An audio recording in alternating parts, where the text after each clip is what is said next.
Hello Indonesia, this is your captain speaking.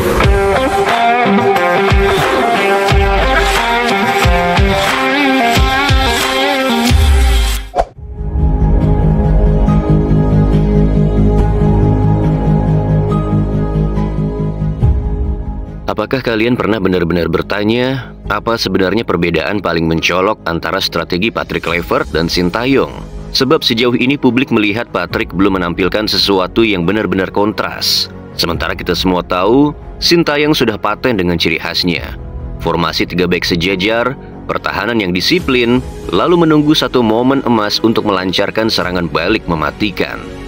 Tapi bayangkan, bagaimana jika di ronde keempat nanti Patrick Kluivert benar-benar ingin memperlihatkan jati dirinya, menumpahkan filosofi sepak bola menyerang yang selama ini ia yakini, sebuah filosofi klasik ala Belanda yang biasanya bertumpu pada taktik 4-3-3, sebuah formula yang membanjiri lawan dengan gelombang serangan yang tak henti-henti. Dan jika timnas Indonesia benar-benar berani melangkah ke sana, lalu seperti apa line up yang akan diturunkan oleh sang legenda asal Belanda ini? Dalam video kali ini, Icam Sport akan mencoba memprediksi susunan terbaik yang mungkin menjadi senjata pamungkas Garuda untuk menggebrak dunia.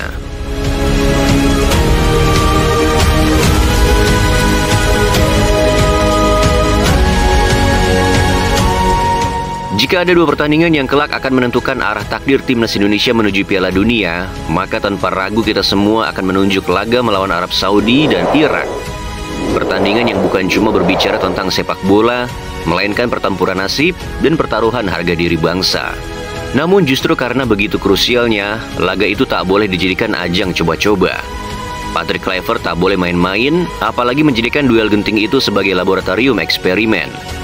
Bila ia benar-benar ingin memperkenalkan sepak bola menyerang dengan formasi 4-3-3 itu, maka ujian sesungguhnya harus dimulai lebih awal. Dan disitulah pertandingan melawan China Taipei dan Lebanon menjadi panggung yang tepat. Bukan hanya untuk cari menang, melainkan untuk menemukan jati diri yang sebenarnya dari filosofi permainan timnas Indonesia. Lalu muncul pertanyaan besar, siapakah 11 terbaik yang pantas mengemban tanggung jawab itu? Siapa yang layak berdiri di garis depan ketika Garuda terbang mencoba filosofi barunya?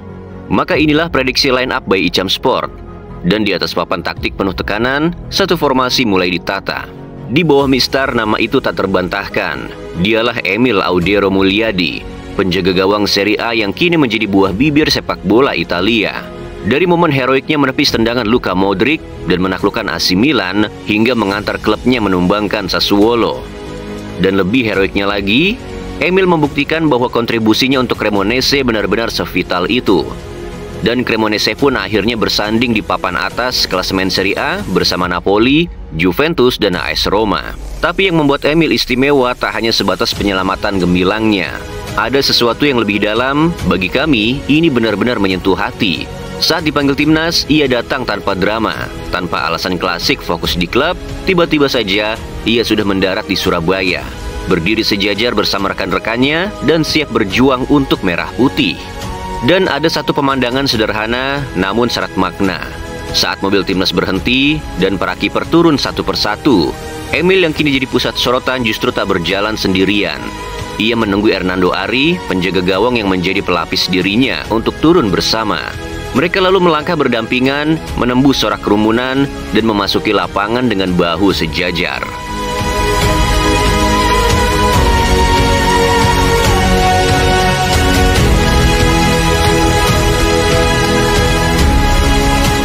Emil adalah benar-benar seorang putra Garuda yang meski sudah berdiri di panggung tertinggi Eropa, ia tak pernah lupa diri, tak pernah meninggalkan kebersamaan. Dan dari situlah kita belajar. Sepak bola bukan hanya soal menyelamatkan gawang di kompetisi megah, tapi juga soal menjaga nilai dan persaudaraan. Respect Emil Audero.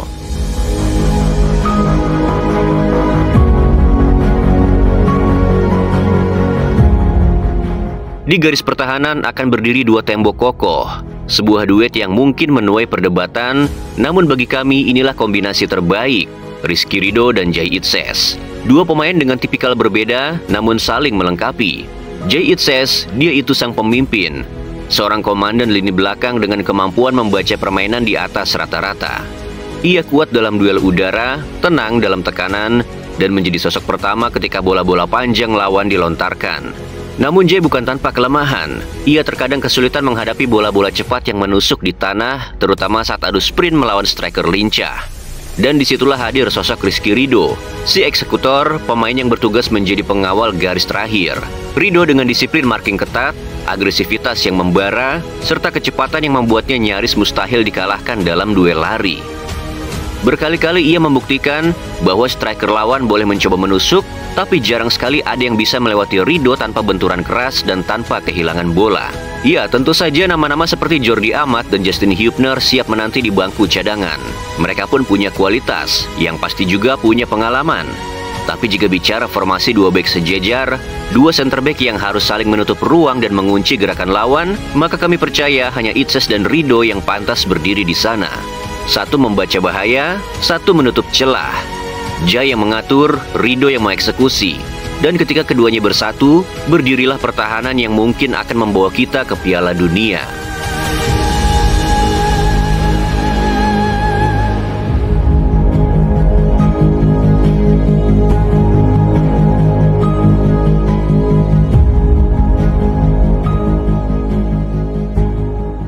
Ya, nama-nama seperti Jordi Amat dan Justin Hubner mungkin siap menanti di bangku cadangan.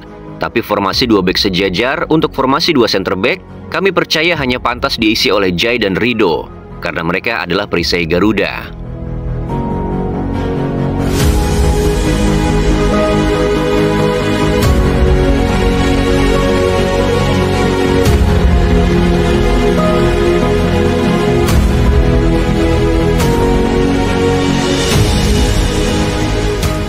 Di posisi bek kiri dan kanan timnas akan ada nama Kelvin Verdong dan Kevin Dix. Saat kita menoleh ke sisi kiri dan kanan pertahanan timnas, dua sosok ini seperti mewakili satu kata, yaitu mewah. Bayangkan duet Kevin Dix dan Kelvin Verdong adalah duet yang saat ini bisa disebut sebagai kombinasi terbaik yang pernah dimiliki timnas Indonesia di sektor sayap pertahanan. Khusus nama Kelvin Verdong, sosok pendiam tanpa hingar-bingar rumor, tanpa sorotan berlebihan. Namun justru dalam kesunyian itulah, ia muncul mengejutkan dunia. Tiba-tiba klub besar Liga Prancis, Los Lille, si penantang serius Paris Saint-Germain, meliriknya. Ia adalah senjata paling berbahaya ketika ditempatkan di tempat yang tepat, yaitu bermain sebagai fullback kiri, pemain yang tak hanya kuat dalam urusan bertahan, tetapi sangat gila ketika mengeksploitasi pertahanan lawan, terlebih lagi saat ia membantu penyerangan. Spesialisasi pemain ini jelas, yaitu kecepatan dan kemampuan duel satu lawan satu. Coba kalian perhatikan dan ingat baik-baik. Sangat jarang sekali ada pemain yang mampu melewati seorang Kelvin Verdong ketika duel one by one. Apalagi saat ada pemain lawan yang nekat adu sprint. Dalam urusan akurasi pun, Kelvin Verdong jadi yang terbaik di era ini. Dan dia juga menjadi eksekutor, baik itu tendangan bebas maupun corner kick.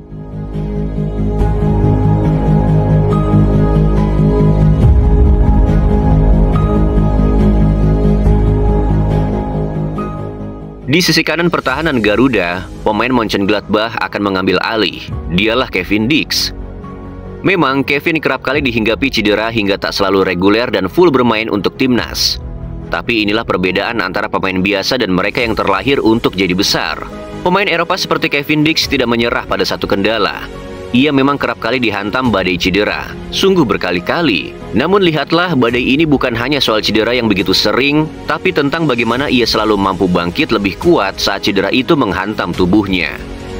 Maka jangan heran, Kevin jadi sedikit pemain yang walaupun ia kerap kali naik turun meja pemulihan, namun karirnya baik itu di level timnas maupun klub, sungguh sangat stabil bahkan terus menanjak. Kini bersama Kelvin Verdong di kiri dan Kevin Dix di kanan, timnas Indonesia memiliki dua sayap pertahanan yang tak hanya kokoh saat bertahan, tapi juga tajam saat menyerang. Ibaratnya dua pedang di ujung sayap Garuda, dan dua senjata yang disembunyikan yang bisa mengubah sisi lapangan menjadi arena kehancuran bagi lawan.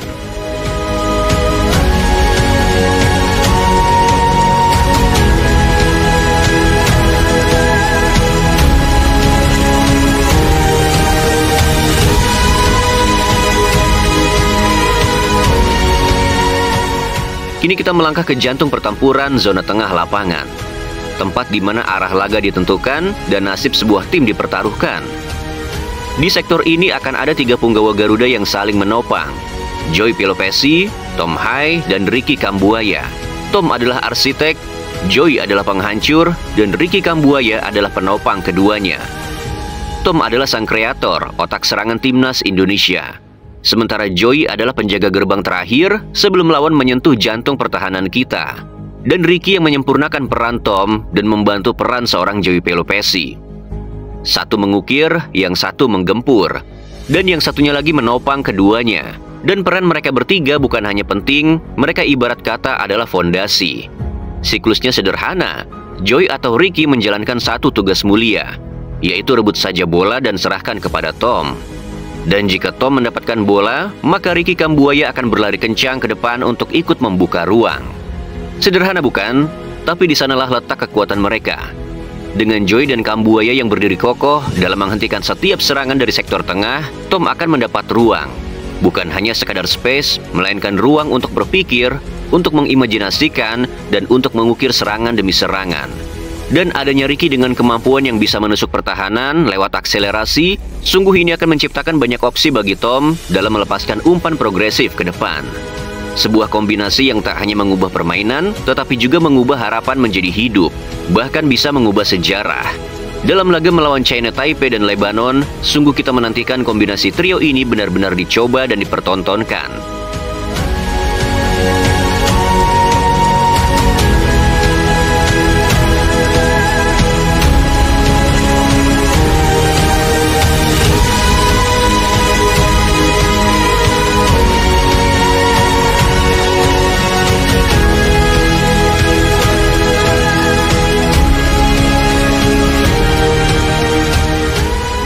Dan kini kita maju ke lini yang menjadi harapan, tempat di mana seringkali terciptanya sebuah keajaiban dalam sejarah.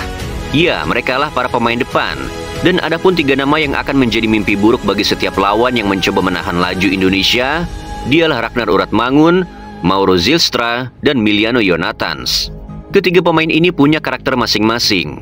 Tapi kesamaan mereka adalah sama-sama memiliki karakter yang tangguh, seperti tak kenal capek, dan siap bertempur dari peluit pertama hingga detik terakhir. Inilah trio yang menjadi harapan besar bagi Nusantara. Ketika timnas diserang habis-habisan, di saat semua pemain dipaksa mundur, Ragnar, Mauro, dan Miliano, pemain yang menarik diri dan meninggalkan ego, yaitu ikut turun membantu bertahan. Saat timnas tertekan dan bertahan, mereka pun ikut berjuang. Mereka akan menjemput bola dari bawah, menari di antar tekanan lawan, lalu meledak dalam kecepatan yang tak terkejar. Serangan berbahaya Garuda akan diselesaikan oleh mereka dan berakhir di jala gawang musuh. Ragnar mungkin tak banyak mencetak gol, baru 2 gol dari 10 penampilannya untuk timnas. Namun nilainya jauh lebih dari sekadar angka. Ia adalah pemain depan yang rajin sekali bertahan, namun bisa menjadi pemicu tekanan. Pejuang tanpa lelah yang mampu menutup celah, tak lelah melakukan pressing ke lawan, dan kembali menyerang seolah memiliki 5 paru-paru. Namun sepak bola butuh lebih dari sekadar kerja keras. Timnas juga butuh finisher berdarah dingin. Kita tahu Ole Romeni hampir dipastikan absen karena cedera setelah mengikuti kompetisi buatan Ketua Umum PSSI. Dan di saat itulah timnas Indonesia kemudian terpaksa harus mencari pengganti seorang Ole. Maka satu nama pun hadir, dialah Mauro Zylstra. Mauro akan menjadi central forward atau pemain nomor 9. Dan untuk memastikan serangan itu semakin berbahaya, timnas Indonesia kembali mendapatkan kekuatan baru. Dialah Miliano Yonathans yang akan menjadi winger kanan. Maka inilah trio paling berbahaya yang akan dihadapi oleh China Taipei dan Lebanon, atau bahkan akan menjadi mimpi buruk bagi Irak dan Arab Saudi. Ketika Ragnar dan Miliano berlari membawa serangan balik, maka Mauro telah menunggu dengan senyap, dengan satu sentuhan yang sudah dilatih dan ditempa di Eropa. 2 pemain membuka ruang dengan lari cepatnya, yang satu mengakhiri cerita, dan cerita itu akan kita tulis bersama dengan tinta emas di panggung dunia. Maka inilah prediksi starting line up kami.